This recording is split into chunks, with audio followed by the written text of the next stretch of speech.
Hi there. Hope you all are very good.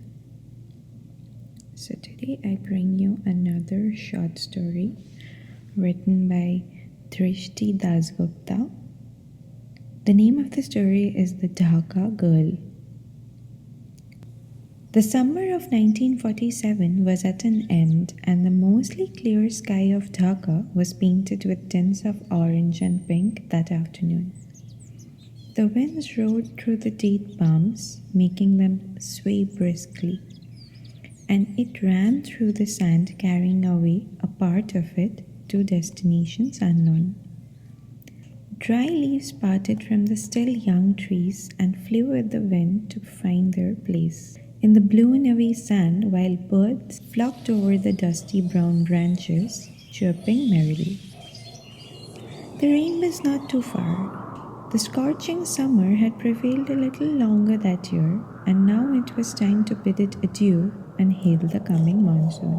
The thing about memories is that sometimes you also remember the feelings attached to the moments from the past. I remember that day I felt as if the monsoon was going to bring a new beginning into our lives. I don't know what it was going to be, but I just knew that whatever it was, it would be worth it. The thick wooden stick rang out on the heavy iron gong, signaling the end of the school day.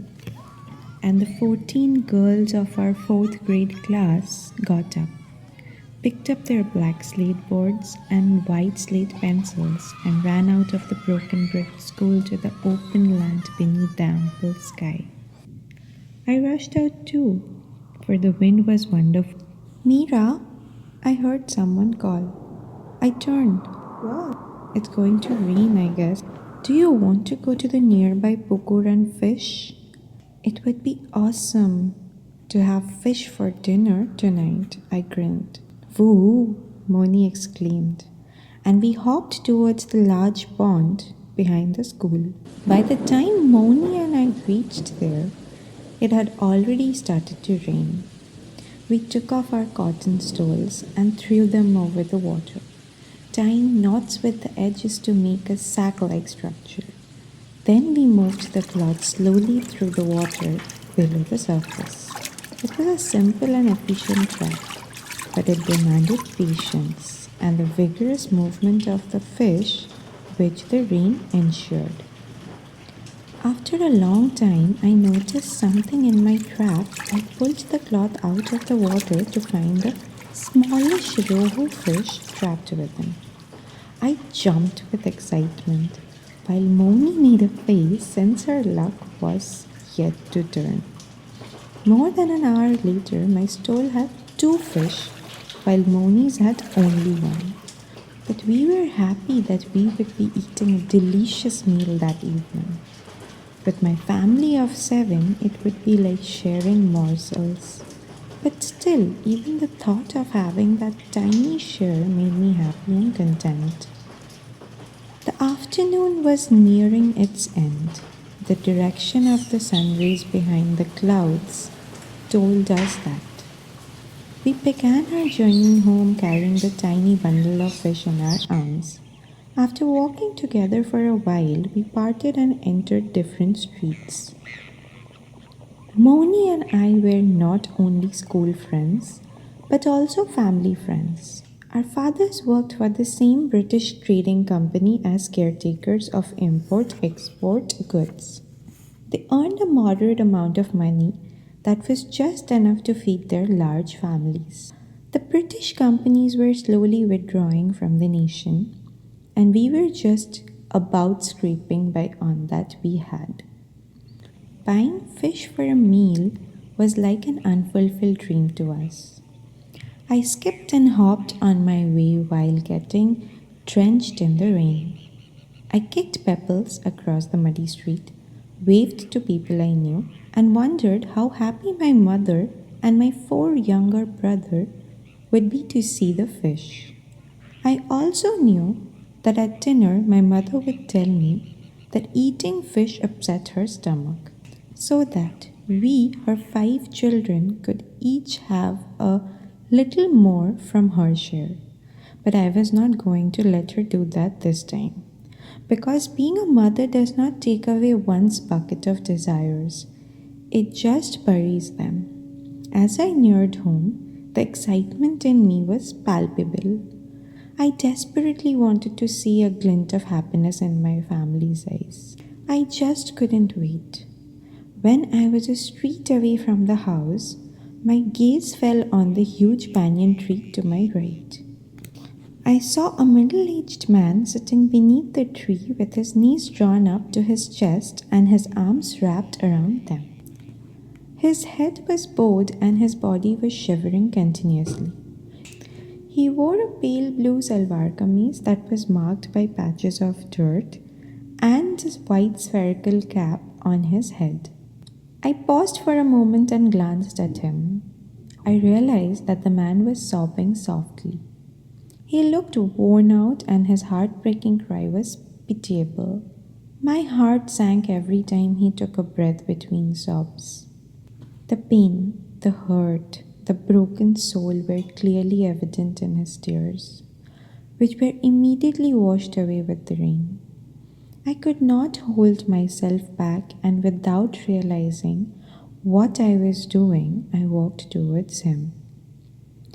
At first, I was scared that he might turn out to be a kidnapper that my mother had warned me about, but somewhere deep inside me, my soul didn't think that that painful cry was foul or fake.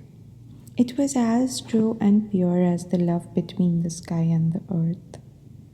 Kaku, what happened? I asked softly, reaching out to him. He looked at me. His long beard was turning white with age. Wiping his tears with his forearm, he said, "Nothing, Ma, nothing." "Then why are you crying?" I persisted.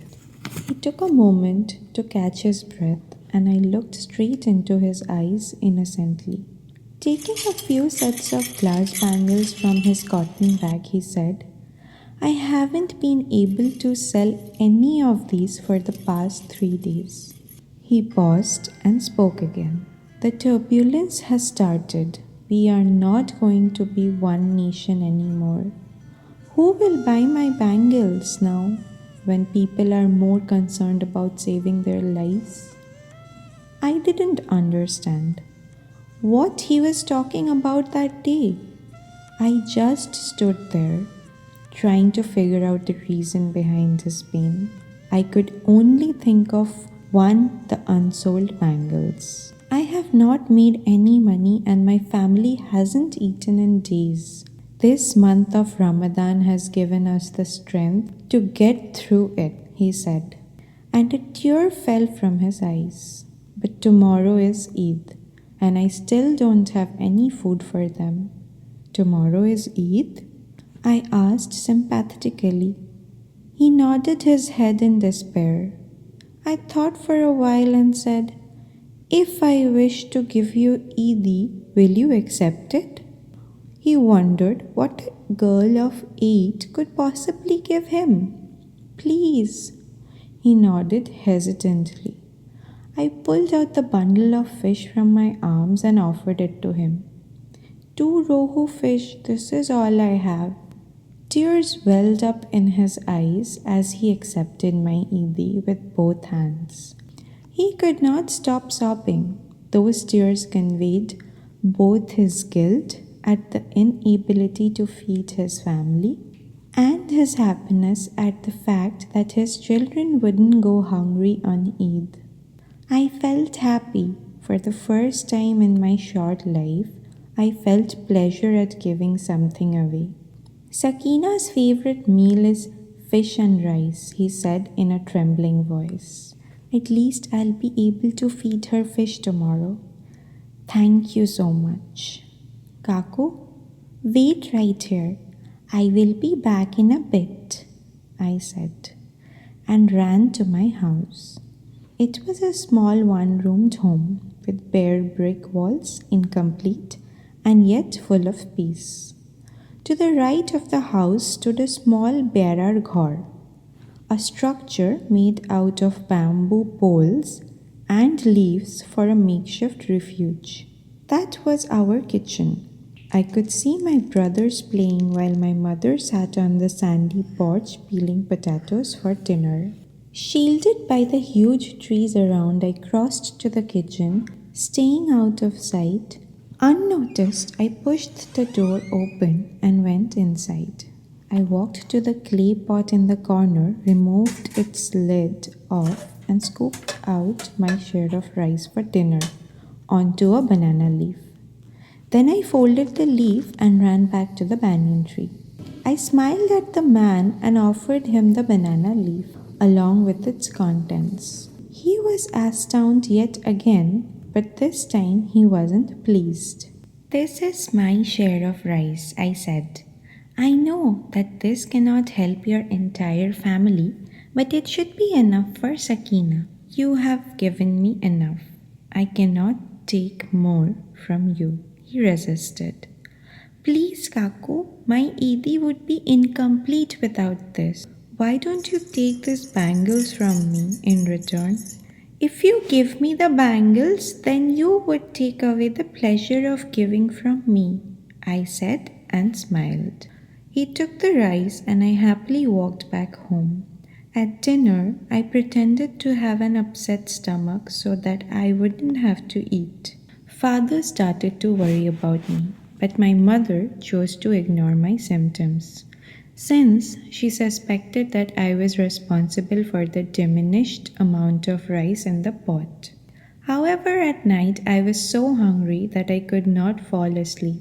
Still, I continued to lie there inert. Then I overheard a conversation between my parents that stirred a realization in me.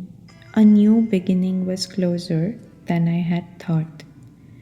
"We must leave," my father was saying. "I don't know what lies ahead of us. We won't have this piece of shelter over our heads for long, and we won't see this place ever again. I am afraid. What will I give you all there? We can always choose to stay, can't we?" I heard my mother console him. "This is our land and this is where we were born. I don't think we have a choice. Our land is going to be taken from us." I may not have understood it all then, but I knew that someday we would have to go away forever. We would have to leave behind the beautiful hills that bore enchanting flowers, the melody of birds chirping over the trees, the sunshine that was so bright and comforting, the neatly plastered muddy porch where I chased my brothers, and the smell of our land. Everything would stay, but only in our memories. A couple of months later, I learned that there were 3 kinds of people in the world: British, Hindu, and Muslim. The British were the trespassers in our nation. Our nation was now freed of British rule, but the freedom had cost us dearly. Our nation was divided into 2 countries, India and Pakistan. The Hindus were meant to stay in India, while the Muslims belonged in Pakistan. Our Bengal, our land, was also divided. East Bengal would be a part of Pakistan. My father had said that night that we had no choice but to leave, but he had been wrong. We had one more choice: to die in our motherland. Riots had broken out. It was the end of humanity. It wasn't a war between religions. It was simply a war between one man who had lost all mercy and another who was helpless and wretched. Houses were burned, girls were raped, and people were killed inhumanly. Our Dhaka, our heaven, had turned into a battlefield of hell. The Hindus who were to save their lives were running away to India, while most of those who didn't want to leave their motherland ended up losing their lives. We chose to try and escape. My father planned our journey to West Bengal 2 days after the full moon day. For days, we shut ourselves in the house. We didn't even sit out on the porch anymore. Hardly did we allow sunlight to intrude into the house, for we had nothing to do but wait for my father's friend, who would help us board the train to India. Our journey was to begin the next day, but destiny didn't give us enough time to cherish the last moments in our land. Early in the morning of the day before we were to leave, rioters broke into our neighborhood. Somehow we managed to run out before they could reach our home. We abandoned every single thing that we owned. I even left my only wooden doll behind. We went and hid in the Zamindar's mansion. The family was long gone. My father led us inside the Zamindar's property and we went to the mango orchard at the back to hide. No one could spot us from a distance, but my father was restless. For the first time in my life, I saw fear on his face. He pretended to be strong on the outside, but on the inside, he was praying to God to give us one last chance to survive. A few minutes later, my father stood up to leave for Moni's house. He wanted to bring their family to the Zamindar's mansion too. My mother didn't want him to leave, but she knew that her husband was doing was the right thing. Just as my father got up to leave, I stood up too. I insisted that he take me along with him, and he agreed reluctantly. We crossed the streets like thieves, carefully measuring our steps. Soon we reached Moni's house. My father tightened his grip on my hand when we saw the house in front of us. Their Barar Ghar was now a heap of ashes. We didn't know whether Moni's family was inside those ashes or if they had managed to escape. Even today, I don't know if Moni is alive in some corner of this world or not. I would love to believe that she is. When my father and I turned to go back, we saw someone looking at us. My father froze on seeing a Muslim man, but somehow he seemed familiar to me. Don't be afraid, I won't harm you. I am not inhuman, the man said to my father politely. Then he looked at me. And you have been kind to me, Ma. How can I not return the favor? My father looked at me in surprise. I nodded in return. I'll help you reach West Bengal. You can stay at my house until the time is right to leave, the man said. My father didn't seem to believe him. Trust me, the man begged to be believed. I looked at my father with my eyes filled with trust for the once sobbing man. My father clutched my hand tighter and with tears in his eyes, he nodded at him. Gathering the rest of our family, we reached Salim Chacha's house. That was his name. There I met Sakina. She was a year younger than me, and she was so beautiful. His house was too small to comfortably harbor 12 people at one time. But the warmth in the heart of Salim Chacha's family didn't make us feel unwanted at all. That night, I learned there are only two kinds of people in the world, human and inhuman, both independent of any religion. The next morning, my mother and I wore burqas, while my father and my brother wore salwar kameezes and topis. Chacha thought that it was safer for us to travel this way. He came along with us and we took a bullock cart to reach the train station. An hour later, we reached the spot where the train was supposed to halt. We stopped at a distance from the actual station. Getting down from the cart, I looked around and saw people everywhere. The train arrived and people boarded it like it was the only hope they had left from the sinking ship called life. We boarded the train too. I looked at Chacha and his eyes were so proud. as if he now had the courage to look straight into Allah's eyes and answer for all that he had done as a human. He looked at me and said, Meera, always remember, no religion is wrong and no soul is bad. It's just people who get misguided sometimes. The train whistled and a rush of agony went through our hearts, for we knew that we would never return to our land again. But we were happy that we were all alive and together. Life is precious, even in the midst of a struggle.